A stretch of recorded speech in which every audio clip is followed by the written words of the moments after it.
মোহাম্মদ আলী জিন্নাহ এবং মুসলিম লীগ 1947 সালে বাংলার মানুষের সাথে এই কথা দিয়েছিল যে যদি আমরা পাকিস্তান প্রতিষ্ঠা করতে পারি তাহলে আমরা কোরআনী শাসন কায়েম করব, আমরা ইসলামী শাসনতন্ত্রের মাধ্যমে দেশ পরিচালনা করব। তাই বাংলার মুসলমানরা তারা ভোট দিল যে আমরা ভারত নয়, আমরা মুসলমানদের আলাদা স্বাধীন রাষ্ট্র চাই। এই 47 সালের স্বাধীন হলো বাংলাদেশ। একদিক থেকে ভারতের আধিপত্যবাদ থেকে, দিল্লির আধিপত্যবাদ থেকে, কলকাতার আধিপত্যবাদ থেকে আমরা মুক্ত হলাম, আরেকদিকে আমরা ব্রিটিশের আধিপত্যবাদ থেকে মুক্ত হলাম। একটা স্বপ্ন নিয়ে, একটা আশা নিয়ে। কি স্বপ্ন? যে আমরা এখন বৈষম্যহীন, ন্যায়ভিত্তিক, ইনসাফপূর্ণ একটা সমাজ ব্যবস্থা আমরা উপহার পাব। কিন্তু দুর্ভাগ্য এ জাতির পিছু ছাড়ল না। 1947 সালে দেশ বিভক্ত হওয়ার পরেই পশ্চিম পাকিস্তানি খান পাঠানরা শুরু করলো নতুন বৈষম্যের আর একটা কালো অধ্যায়। বিভিন্ন ক্ষেত্রে তারা বৈষম্য করলো আমাদের সাথে। তখন এই অবিভক্ত পাকিস্তান, পূর্ব পাকিস্তান আর পশ্চিম পাকিস্তানে টোটাল পপুলেশন হলো 12 কোটি। 5 কোটি পশ্চিম পাকিস্তানে, 7 কোটি পূর্ব পাকিস্তানে। কিন্তু দেশের অর্থনীতি, দেশের ব্যবসা বাণিজ্য সব কিছু 5 কোটি মানুষের স্বার্থকে রক্ষা করত, 7 কোটি মানুষের অধিকারকে তারা দাবায় রাখত।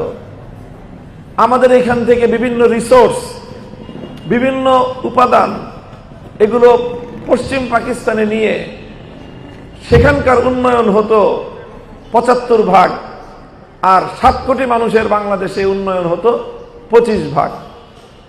নানাভাবে তারা বৈষম্য করলো। কোরআনের আইনের কথা বলে সরাসরি ইসলামের আইনের বিরুদ্ধাচরণ করলো। তারা সরাসরি তারা এদেশের মানুষের সাথে ইসলাম বিরোধী, কোরআন বিরোধী, সাম্য এবং ইনসাফ বিরোধী, নিবর্তনমূলক বিভিন্ন ধরনের জুলুম, শোষণ তারা পরিচালনা করলো। ছোট্ট একটা দৃষ্টান্ত দেই যে তারা আমাদের সাথে কি ধরনের বৈষম্য করত। আপনারা জানেন, প্রাকৃতিকভাবে বাংলাদেশে আল্লাহ পাক রব্বুল আলামিন একটা বড় সম্পদ দিয়েছেন, সেটা হলো বাংলাদেশের সুন্দরবন। সুন্দরবন তো পশ্চিম পাকিস্তানে না, সুন্দরবন আমাদের দেশে। এই সুন্দরবনের যে কাঠ হয়, সেই কাঠ দিয়ে কাগজ তৈরি হয়। এই কাঠ দিয়ে কাগজ তৈরি হয়। তো এই কাঠ দিয়ে তারা বাংলাদেশে এটাকে প্রসেসিং করত। প্রসেসিং করে তারপরে এটাকে পশ্চিম পাকিস্তানে ট্রান্সফার করত। পশ্চিম পাকিস্তানে ট্রান্সফার করে কাগজ তৈরি করে সেই কাগজ পশ্চিম পাকিস্তানে বিক্রি হতো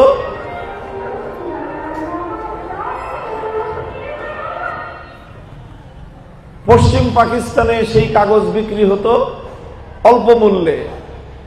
আর সেই কাগজ আবার জাহাজে করে এই পূর্ব পাকিস্তান বাংলাদেশে এনে সেই কাগজ বিক্রি হতো দ্বিগুণ মূল্যে।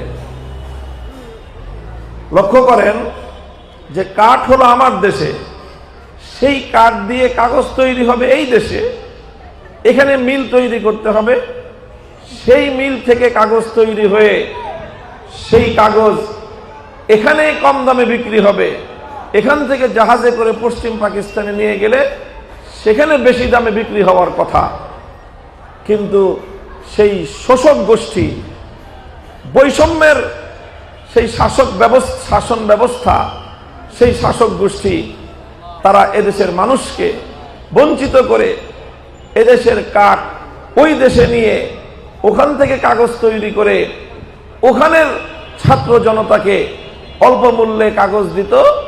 আর আমার এই গরিব দুঃখী বাংলার 7 কোটি মানুষের কাছে, এদেশের স্কুল, কলেজের, মাদ্রাসার ছাত্রদের কাছে সেই কাগজ বিক্রি হতো ডবল মূল্যে। অথচ ইসলামের নিয়ম, আল্লাহ নবীর হাদিস হলো তুখাযু মিন আগনিয়াইহিম ওয়া তুরাদ্দু আলা ফুকারাইহিম, যেই জনপদে যেই এলাকায় যেই সম্পদ হয় সেই সম্পদ দিয়ে আগে ওই এলাকার মানুষের প্রয়োজন পূরণ হবে, এরপরে যদি উদ্বৃত্ত থাকে তারপরে সেটাকে অন্য এলাকায় ট্রান্সফার করা যাবে, স্থানান্তর করা যাবে। ইসলামের নীতি অনুযায়ী সুন্দরবনের কাঠ দিয়ে তৈরি কাগজ, এটা এদেশের মানুষের প্রয়োজন আগে পূরণ হওয়ার কথা, তারপরে বাঁচলে এটা পশ্চিম পাকিস্তানে যাবে। এটা আমি একটা উদাহরণ দিলাম। প্রতিটি ক্ষেত্রে তারা এই ধরনের বৈষম্য করলো। এদেশের 7 কোটি মানুষ ট্যাক্স দিত বেশি, সরকার সেই ট্যাক্স নিয়ে রাস্তাঘাট তৈরি করত পশ্চিম পাকিস্তানে, আর বাংলাদেশে এই পূর্ব পাকিস্তানের মানুষ তারা যোগাযোগ ব্যবস্থার অভাবে তারা কষ্ট পেত।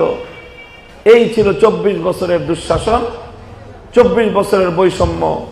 ইসলামী শাসন ব্যবস্থার কথা বলে তারা সেই আমেরিকার দালালি করলো, পশ্চিমা বিশ্বের দালালি করে তারা সেখানে এদেশের মানুষের প্রকৃত অধিকার থেকে তাদেরকে বঞ্চিত করলো, যার ফলে ধাপে ধাপে বাংলাদেশের মানুষ এই সকল অন্যায়, অবিচার, জুলুমের বিরুদ্ধে লড়াই করলো।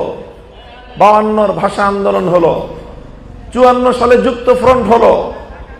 সেই যুক্ত ফ্রন্টে পূর্ব পাকিস্তানের সবগুলো দল ঐক্যবদ্ধ হয়ে নির্বাচনে অংশগ্রহণ করে বিজয় লাভ করলো, কিন্তু তাদেরকে সরকারে থাকতে দেওয়া হলো না।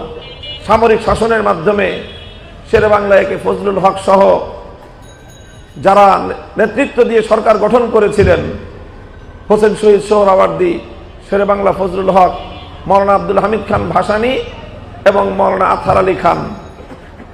আলেম ছিলেন 2 জন, সাধারণ মানুষ ছিলেন 2 জন। এই পূর্ব পাকিস্তানিরা তারা যুক্ত ফ্রন্ট গঠন করেছিলেন। 66-র 6 দফা আন্দোলন হলো, 69-এর গণ অভ্যুত্থান হলো, 70-এর জাতীয় নির্বাচন হলো, তারপরে 71-এর মহান মুক্তিযুদ্ধের মধ্য দিয়ে এই পূর্ব পাকিস্তান স্বাধীনতা লাভ করে বাংলাদেশ নামে লাল সবুজের পতাকা নিয়ে বিশ্ব দরবারে মাথা তুলে দাঁড়ালো।